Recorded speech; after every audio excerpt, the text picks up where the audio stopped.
Hello लोगोफोर, welcome two बेक माय YouTube channel. आंनि इउटुब चेनेलाव आरो फिन खनसे नोंथांमोन बयखौबो बरायनानै लानाय जाबाय।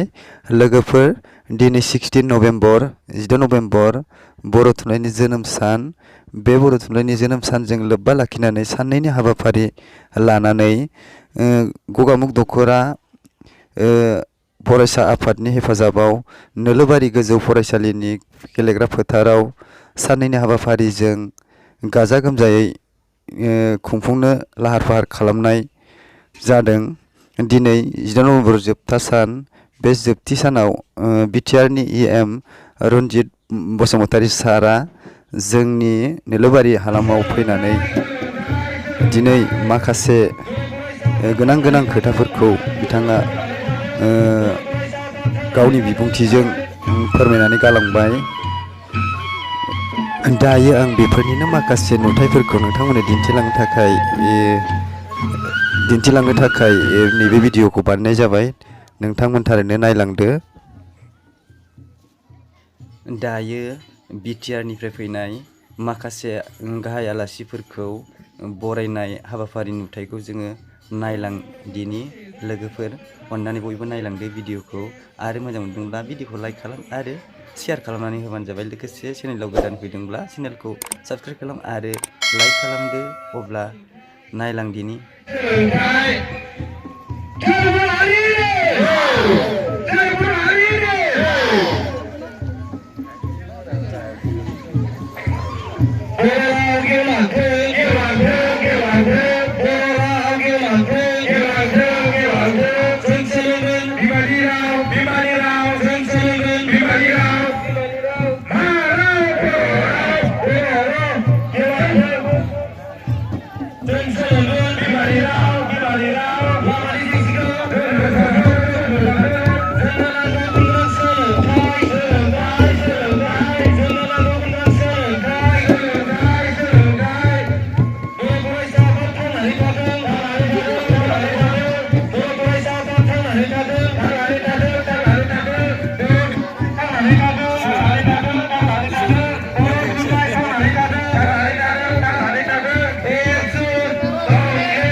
फैनाब्रा नों थांफाना थांलाय थाना हामा।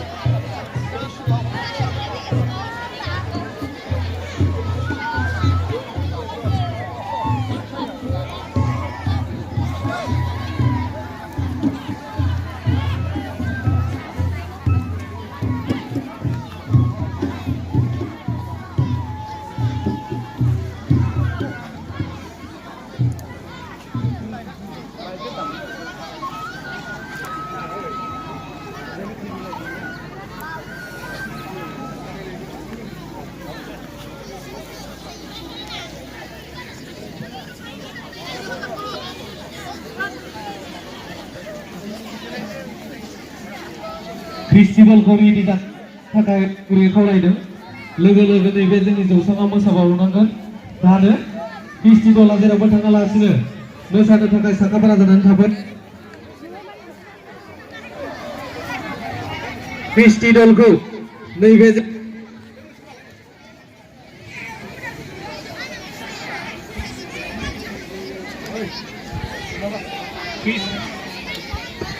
ख्रिस्टि दलखौ नैबेयाव जोंहा जौसाङाव रेडि जाफैखानो थाखाय गुरै खावलायदों।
Akhirnya, teman-teman, bersama-sama